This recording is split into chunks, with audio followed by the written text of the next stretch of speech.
8 de la mañana con 16 minutos, 8 con 16 minutos, avanzamos, nos acompaña ya nuestro segundo invitado, se trata de Gabriel Fuchs, observador internacional del Pala Sur, que ha estado precisamente monitoreando el desarrollo de la jornada electoral que concluyó con este resultado apretado y que nos obliga a acudir a una segunda vuelta electoral. ¿Cómo está, Gabriel? Buenos días, bienvenido. Le saludamos a Alexis Moncayo, quien le habla, Licenia Espinel. ¿Cuál es la evaluación que usted, como observador internacional, tiene de lo que fue la jornada electoral ayer en el Ecuador? Buenos días, bienvenido. Encienda su micrófono, Gabriel, por favor.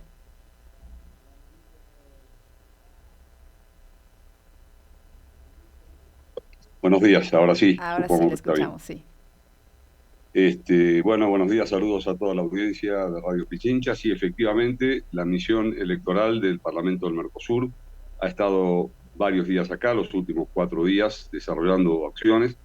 El proceso de anoche solo puede entenderse en el contexto de todas las acciones previas existentes. Indudablemente, la elección en sí misma ha tenido un resultado totalmente equilibrado en términos de lo que han sido las elecciones anteriores en Ecuador en cuanto a niveles de participación, en cuanto a los niveles específicos también del desarrollo de las elecciones. La preocupación que hemos señalado nosotros como observación tiene más que ver con otros temas que seguramente van a desarrollarse también hacia el balotaje, donde indudablemente el tema del no cumplimiento de las resoluciones judiciales a tiempo, resoluciones judiciales cruzadas, han sido una sombra durante esta etapa que culmina en la primera elección general, que no han impedido, no han generado un nivel de complejidad en el desarrollo de esta elección, pero que necesitan, porque involucran a candidatos y porque involucran situaciones en las cuales su no resolución antes de la elección general, indudable de la nueva elección, es decir, del balotaje, va a provocar probablemente nuevas contradicciones. Es decir, el nivel de judicialización de esta elección ha sido muy grande comparativamente a la del 23. En la del 23, evidentemente, la celeridad con la que se desarrolló, los tiempos que se desarrolló, la situación de la muerte de uno de los candidatos en forma, el magnicidio, para decirlo de alguna manera, generó un marco distinto, pero aquí hemos visto en todos los instrumentos que componen la red jurídica electoral muchas complejidades. Así que ese es uno de los temas que hemos señalado. Luego ha habido una jornada de expresión popular muy importante, el 83% ha expresado. Hay un balotaje de los términos que muchos de los analistas decían. En los últimos días había como un esfuerzo de imponer alguna condición sobre el resultado final. Bueno, finalmente lo que parecía la razonabilidad es que es lo que se está imponiendo, que es un balotaje. Hasta aquí estamos redactando un informe con otras observaciones. Quiero decir que a lo largo del camino nos hemos reunido con el tribunal, con la CNE, con todos los candidatos o con la mayoría de los candidatos, por lo menos los que más tenían algún tipo de chance. Algunos han señalado los problemas que tuvieron, como en el caso de Pachacutic para la inscripción de los asambleístas, y así sucesivamente ha habido y hay, como en la mayoría de las elecciones en América Latina, distintas complejidades. Pero al día de hoy, el resultado marca la necesidad de limpiar estas situaciones judiciales hacia la extensa, porque una de las características de esta elección o de las elecciones en Ecuador es la extensión que hay entre la primera y la segunda vuelta, que da margen para seguramente muchas nuevas situaciones que irán a surgir. Embajador, qué gusto saludarle. Qué gusto, ¿cómo está? Fuerte abrazo. Esta elección, lo decía hace un momento nuestro invitado anterior, Daniel Iboscus, a quienes vienen desde el exterior, les ha hecho ver las condiciones bajo las cuales está planteada la democracia en el Ecuador y bajo las cuales está en disputa, ¿no? La democracia en el Ecuador. Un gobierno que ha cooptado los diferentes organismos de control, Corte Constitucional, Consejo Nacional Electoral, Tribunal Contencioso Electoral, cortes de justicia, superintendencias, etcétera, todos los organismos, Consejo de Participación Ciudadana, obedeciendo al Ejecutivo. Un Ejecutivo que se ha negado a sacar licencia para hacer campaña, que ha utilizado recursos públicos y recursos privados sin control alguno, etcétera. Sobre eso, más allá de preguntarles si alguna vez ustedes se encontraron como misión de observadores en otro país una situación similar, es saber si es que esto, como está, se va a volver a repetir en la campaña para la segunda vuelta. Bueno, es parte de lo que yo estaba mencionando. Claro, no somos observadores, no podemos emitir juicios de fondo. Pero pueden emitir informes, ¿no? Donde se señalen todos estos acápites. Sí, sí. Básicamente hay una cuestión que es la sostenida judicialización e incluso las lógicas de reemplazos al interior de los organismos y tribunales, que son los que deben ir emitiendo los veredictos y resolver los problemas que se presentan. Es como un entramado muy complejo y que es lo que yo intentaba decir, a lo mejor lo dije en un lenguaje un poco enrevesado, debe resolverse antes de la segunda vuelta. Es decir, si alguna de las figuras que participa de la segunda vuelta tiene instancias judiciales sin definir, nosotros esto se lo preguntamos al tribunal en su momento, en la reunión que tuvimos, y el tribunal dijo que sí, deberá ser resuelto antes, nos lo dijeron verbalmente. Entonces, esta es una de las cuestiones. Evidentemente, el nivel de la capacidad que tienen los distintos organismos que rigen la política electoral en Ecuador de anularse o acotarse o solaparse es muy grande, y eso tiene un sentido político, indudablemente. No es solamente un problema de torpezas, tiene el sentido político de que se hace un entramado que dificulta resolver los problemas de fondo. El tema del financiamiento es otro de los temas que hemos observado. Hay una situación compleja, hay mucha, digámoslo así, diversificación entre el financiamiento privado y el que el Estado provee a través de la CNE. Son temas que deben resolverse efectivamente de acá a la segunda vuelta. Nosotros estamos observando, ha habido mucha presencia de observación internacional, de la mejor calidad, debo decirla. Nosotros somos legisladores, la nuestra es muy particular porque somos legisladores de distintos espacios políticos de Mercosur, hay de todos los partidos que integran el Parlamento del Mercosur. Eso nos da una cierta objetividad. Estamos entregando posiblemente hoy mismo al mediodía un informe con mucho detalle, que se lo podemos hacer llegar a posteriori, de entregarlo obviamente a las autoridades electorales, pero está también la COPAL, que ha hecho un informe, yo entiendo, también muy agudo, que también entregará. Ha estado la misión de la OEA, que en un principio no estaba previsto, o había alguna tensión sobre que viniera. Creo que la mayoría de los organismos que hemos estado acá presentes estamos mirando esos temas que ustedes dicen. No solo estamos mirando, sino que lo dejaremos por escrito en nuestros informes que se entregarán el día de hoy. Gabriel, esta mañana el dirigente político Andrés Arauz ha hecho una alerta precisamente a los observadores internacionales en el sentido de que a las 3:25 de esta madrugada el CNE habría borrado todos los archivos de imágenes y datos en el servidor Azure dispuesto para las organizaciones políticas. Los datos e imágenes han sido reemplazados, dice Arauz, por nuevos archivos. Estábamos trabajando en vivo con el Azure para ayudar a nuestras provincias y fuimos testigos del cambio. Pedimos a las demás organizaciones políticas que verifiquen inmediatamente sus logs y la integridad de la nueva información, y pedimos, dice, a los observadores internacionales que investiguen esta anomalía de forma urgente. ¿Ustedes han sido alertados de esta anomalía? ¿Van a pedir la explicación del caso? Así es. Nosotros hemos tomado nota de todas las cosas que se han ido planteando a lo largo de estos días y de estos últimos horas a partir de anoche. Tenemos el registro de lo que ha planteado Arauz, y estamos también evaluándolo y estamos también solicitando información para incluir en nuestro informe esa situación. Queda claro que los informes de los organismos internacionales son importantes porque condicionan las respuestas y de alguna manera, sin ser vinculantes, obligan a que haya algún tipo de explicación sobre las situaciones. Pero sí, nosotros hemos tomado nota de esa observación que 3:25 de la mañana ha hecho Andrés Arauz.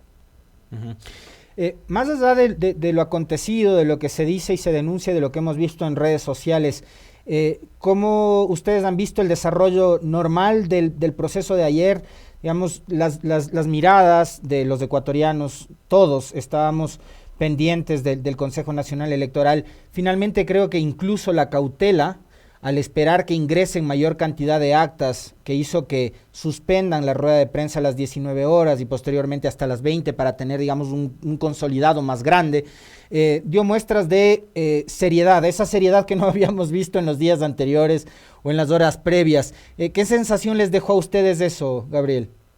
Sí, efectivamente, nosotros vimos un manejo, porque bueno, cuando uno vio los primeros bocas de urna, planteaban como una cancha ya totalmente desnivelada, ¿no? Y evidentemente la información que surgía por las partes no era coherente con eso. La información tiene mucho más que ver con la que finalmente pasó y lo que vemos con el resultado final, un resultado muy, muy ajustado, con una polarización altísima, altísima, para una primera vuelta, ¿no? Es más bien casi una polarización prácticamente de segunda vuelta, o escuchaba ya algún analista que decía una continuidad de la segunda vuelta del anterior. Pero bueno, insisto también en una cosa, la presencia de todos los organismos internacionales, hemos estado con la CNE trabajando todos estos días, nos hemos metido con todos los temas de voto en el exterior, los distintos temas, y ha habido respuesta. Por supuesto que hay criterios sobre esas respuestas, pero no puedo decir que el CNE no se ha prestado a contestar en cada uno de los temas que hemos planteado.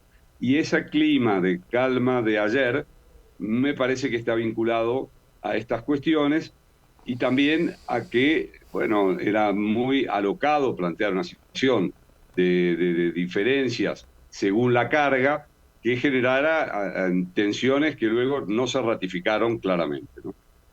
Entre las partes que van a integrar el informe que ustedes van a participar, alguna se refiere a la utilización de las encuestas o de los exit poll que ayer daban ya por ganador a un candidato con más del 50% de los votos, aparentemente cuando todavía el conteo del organismo electoral no ni siquiera había comenzado, y esto pues empezó a generar cierta confusión entre la población que no sabía a quién creer, si esperar el resultado del CNE o dar por hecho que esos resultados del exit poll eran verdaderos. Bueno, eso debo decir, es un tema que no es ecuatoriano, es un tema de uso común en todos nuestros países.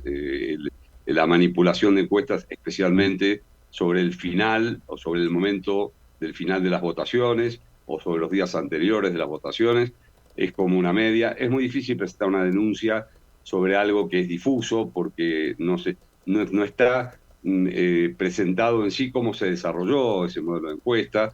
Indudablemente a veces, y sucede muy comúnmente, debo decirlo, en la Argentina también, la presentación de encuestas muy de ese tipo, tan claras y que luego no se ratifican para nada, son de uso político. Seguramente lo vamos a mencionar. Quizás no es lo más importante, porque los votos estaban emitidos y el recuento de los votos fue claro y cristalino, no ha habido tensiones en eso. Nosotros, cuando vimos eso, entendimos por la distinta información que habíamos tenido de los actores, que era poco probable que eso sucediera, así que seguramente se lo ha mencionado, pero más importante, insisto, ha sido el formato en el que se llegó al proceso electoral. Trabajaremos sobre eso, trabajaremos sobre el tema del voto en el exterior, trabajaremos en el informe sobre el tema de la altísima y cruzada judicialización de la elección y la necesidad de que eso tenga una resolución antes del balotaje para que no impacte o no sea uno de los elementos que pongan en tela de juicio la elección. Ese seguramente será, se está trabajando ahora, y la gente de la delegación nuestra está trabajando ya con ese informe. Gabriel, ¿han tenido acceso y facilidades para poder conversar? Digo, entiendo que los organismos, organizadores de la elección deben y están dispuestos a prestar todas las facilidades, de hecho los observadores sí, pero de parte de las organizaciones políticas, tanto Revolución Ciudadana como ADN en este caso, Pachacuti y las demás, ¿han sido lo suficientemente receptivas y han mostrado apertura para conversar con ustedes siempre? La mayoría de las organizaciones, debo decirlo que sí. En el caso de ADN ha sido un poco más complejo el tema del relacionamiento, no sé con los otros observadores, con nosotros sí lo ha sido, pero bueno, digamos, las misiones van recogiendo la información en forma lateral, en forma central, y luego van también entendiendo sobre criterios preestablecidos cuáles son las líneas principales. Nosotros hemos tenido reuniones, si mal no recuerdo, con 6 candidatos o equipos en algún caso, los candidatos, pero los candidatos con los que no tuvimos reunión, había reuniones más generales de las que nosotros sí pudimos participar. Cuando digo nosotros, me refiero a reuniones específicas del MOE de observación electoral del Parlasur.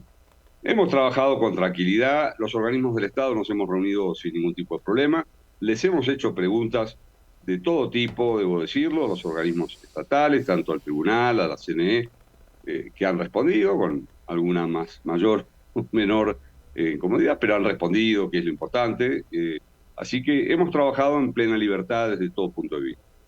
¿Cuándo va a estar listo el informe que ustedes van a entregar a las autoridades electorales sobre tu proceso de observación? Yo entiendo que hay un informe preliminar que todos entregaremos, todos los que están observando, deberán entregar hoy, en horas del mediodía probablemente. Eso es un informe preliminar que luego, un informe de avance, como suele decirse, con el primer paneo. Los informes se van construyendo durante todos los días, pero el día de la elección agrega un volumen que es necesario decantar. Pero entiendo que en el día de hoy, quienes están ahora redactando el informe, de hecho me han mandado un borrador hace un rato, estarán entregando ese informe preliminar. Muy bien. Para la segunda vuelta electoral, ¿regresa la misma misión del Parlasur? ¿Los cambian? ¿Cómo funciona este proceso? Ahí estaremos viendo, seguramente va a haber una misión de observación del Parlasur, como hay en todos los países. Además, recordemos que Ecuador es un estado asociado del Mercosur, por lo cual su proceso electoral para el Mercosur es muy importante, porque es parte de su red familiar. Y en general se participa de muchos procesos, que por ejemplo en Chile este año habrá elecciones, seguramente participaremos. En Bolivia, un proceso complejo electoral, seguramente también participaremos, pero es, diría, 100% seguro, no sé los integrantes, pero sí que habrá una misión electoral del Parlasur en abril, cuando se produzca el balotaje.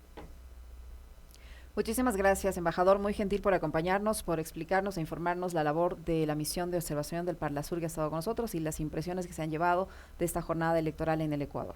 Gracias. Muchas gracias a ustedes, y ahora soy legislador del Parlasur, ese es mi actual rol y lo que desarrollo. Gracias, Gabriel, muy amable, un abrazo. Muchísimas gracias a Gabriel Fuchs, observador internacional que ha estado con nosotros, observador internacional del Parlasur, 8:34. Antes de irnos a la pausa, vamos con el pronunciamiento de Daniel Noboa. Ha hablado el presidente candidato de ADN a través de un post en la red social X, donde ha publicado un comunicado firmado por él con una fotografía dando la espalda a la cámara, así como ayer le dio la espalda a los medios de comunicación y a sus simpatizantes. ¿Tiene usted el comunicado para que dé lectura, por favor, Así señora es, Espinel? el presidente candidato, dice lo siguiente: por cada paso que diste con nosotros por hacer de esta lucha nuestra lucha, gracias por la esperanza, por el coraje de volver a creer, de creer en el país que puede ser diferente, uno de progreso, sin corrupción, de esfuerzo constante por enfrentar a las mafias y de no pactar con ellas. Gracias por su cansancio, por su sacrificio. Juntos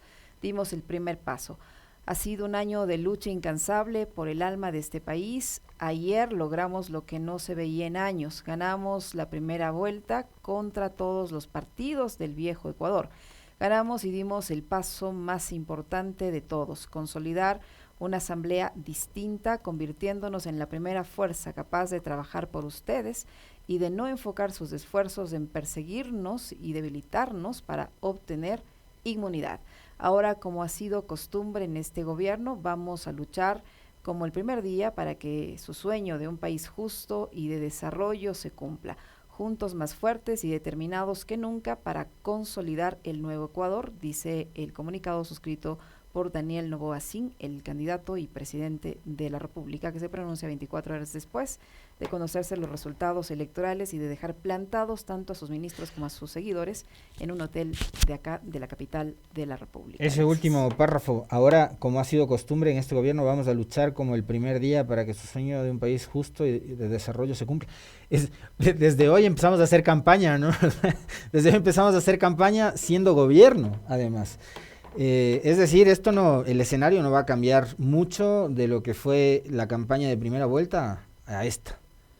O sea, vas a tener un presidente haciendo campaña, vas a tener a un candidato sentado en Carondelet, moviendo a todos los ministerios, entregando cocinas de inducción, entregando bonos, becas, rifándose todo, ¿no?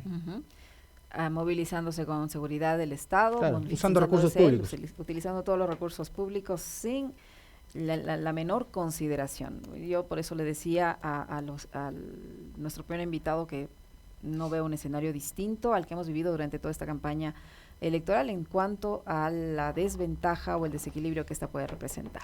¿Es la mejor vía para pronunciarse esta? Me parece que no. Es un comunicado, el comunicado siempre es un documento frío, ni siquiera es tibio, es frío. O sea, posteas un comunicado en Twitter con una fotografía de él, ahí además con un pésimo timing, ¿no? Porque lo decíamos ambos además, ¿no? Ayer le dio la espalda a su militancia, a sus simpatizantes, a sus votantes, a quienes le confiaron su voto en la elección anterior y en esta, y hoy pone una fotografía de espaldas acompañado de un comunicado que no te dice nada, que te dice que vamos a seguir igual, que va a seguir usando todo el aparato estatal para hacer campaña. No da entrevistas. Fíjate que el recuento que hacía una comunicadora ayer es que durante toda la campaña el hombre dio declaraciones en conjunto 8 minutos. En toda la campaña. Habló 8 minutos. Y el hombre está en segunda vuelta. Y tú tienes candidatos que probablemente no tienen el mismo músculo ni económico ni político.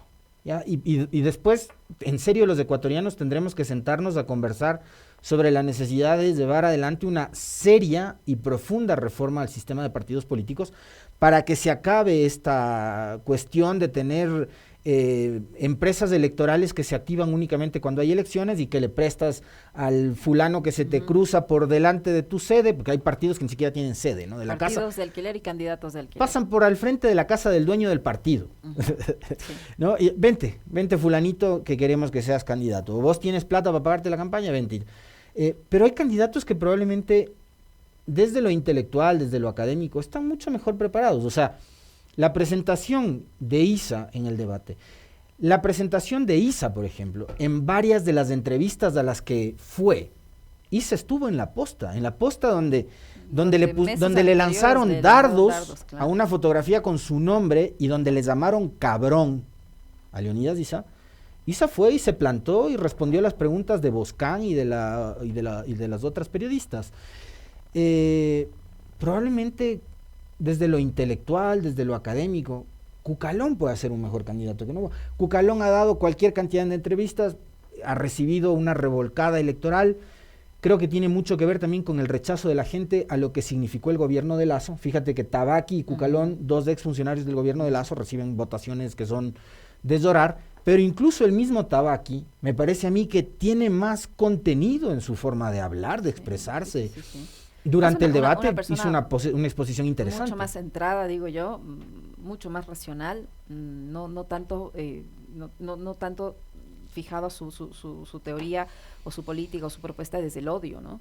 Como sí mostró lamentablemente Cucalón en un momento de su campaña, como sí mostró lamentablemente también Kronfle en un momento de su campaña, siguiendo la línea que asumió González. Deja de lado eso un segundo, pero solo piensen que Kronfle, con todo lo que ustedes quieran pensar de Kronfle, aquí estuvo sentado con nosotros conversando en una entrevista. Sí, dijo lo que dijo, piensa como piensa, sacó la votación que sacó, la gente ya no quiere más de alimentarse más de eso.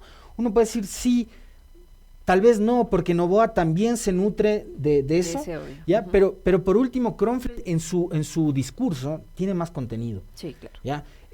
Rabascal. Un político de años además, ¿no? Rabascal ni qué decir, o sea, Rabascal igual, pueden pensar lo que ustedes quieran de Rabascal, pero Rabascal es un político que no sé si se va a presentar a más elecciones en el futuro, pero en las que estuvo, en la del 2021, demostró que es un político y un profesional con mucho contenido, ¿no? Con mucho contenido. Y yo sí, en serio, digo, destaco lo que hizo durante esta campaña, importantísimo. Dando la cara, enfrentando a periodistas que en su momento fueron muy críticos con él, no negándose a responder. Pero que un candidato que está en la segunda vuelta, Licenia, haya hablado apenas 8 minutos. ¿Cómo entiendes eso? Es lo que yo le preguntaba a nuestro invitado. ¿Cómo entiendes que está en segunda vuelta un candidato al que si tú quieres, por más que quieras sumarle cosas positivas, le ganan las negativas? Tienes el país que tienes, con los índices que tienes, reconocidos incluso a nivel internacional por lo mal que nos está yendo, pero sin embargo, pese a todas esas situaciones negativas, está en segunda vuelta y es quien pasa primero, con poquito, pisándole los talones, pero pasa primero. Uh-huh. Y bueno, o sea, ahora tendrá que repensar, ¿no? O sea, me parece a mí que parte de la estrategia, algo de la estrategia que tendrá que revisar Noboa es justamente esta suerte de creer que guardando silencio, que negándote a asistir, a acudir, a responder, a estar, te va a ir bien.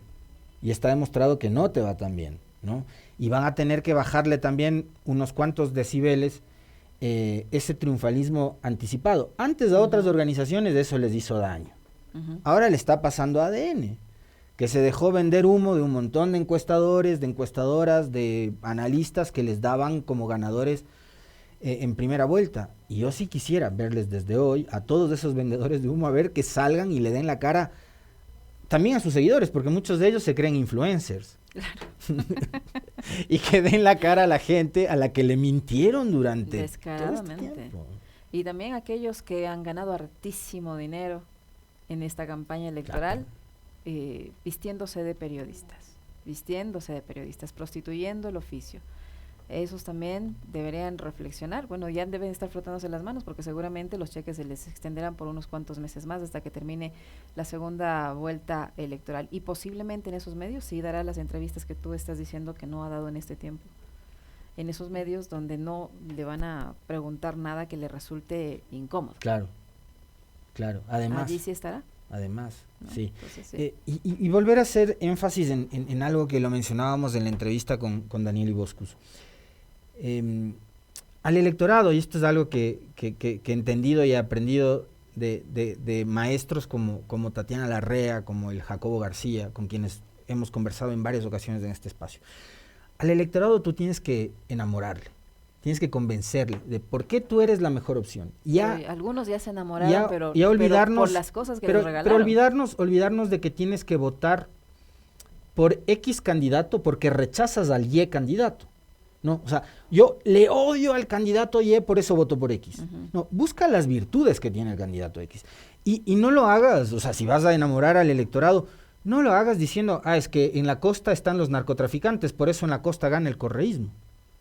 No desprecies así a las provincias de la costa, en donde, en serio, probablemente habrá sectores donde le están pasando peor.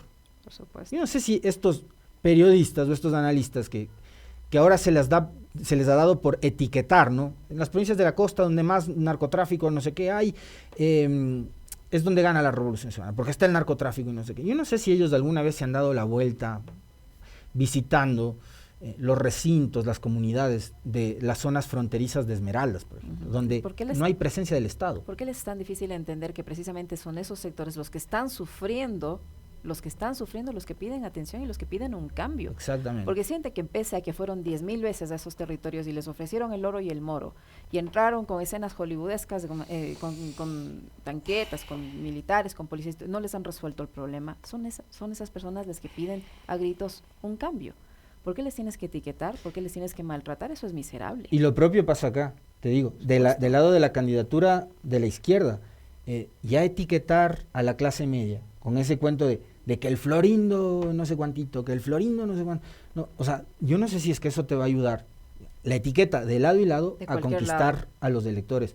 Al electorado tienes que enamorarle y tienes que convencerle de que tú eres la mejor opción porque tú representas un cambio, una transformación en positivo, no porque le rechazas al otro, ¿no? Pero, una vez más, basta de los adjetivos. A mí me duele profundamente porque la provincia de Guayas, o sea, ver un tipo, ¿no?, que ni siquiera lo voy a mencionar porque me parece detestable además, que diga, es que Quito es la capital y Quito por eso es que es la capital y no sé qué, porque mejor entiende la política, porque Guayaquil, donde está concentrada la inseguridad y el narcotráfico, vota por la, no sé, o sea, Guayaquil. ¿Te das cuenta lo importante que es Guayaquil para la República, para el Ecuador, para el país? La segunda ciudad más importante de este país, nuestro puerto principal. Todo lo que significa e implica Guayaquil como para estigmatizar al electorado guayaquileño. Lo que significa para nosotros Manabí, lo que significa para el Ecuador Esmeraldas, los puertos, el oro, los ríos, una zona tan productiva. Sucumbíos, provincia fronteriza donde están todos los recursos como el petróleo, por ejemplo, y estigmatizar al electorado y al votante de esas provincias. Es una actitud miserable. Absolutamente, absolutamente. Entonces, basta de seguir fomentando y de seguir sembrando esa disputa política a través de la adjetivación y de la descalificación con esos epítetos, ¿no? Vamos a esta segunda vuelta, propongan. Pero con propuesta, no con odio, con propuesta, que el odio nos tiene tan mal como estamos ahora. Además, independientemente de cómo el de al lado o el del frente piense, todos somos ecuatorianos y eso es lo que debería prevalecer, todos.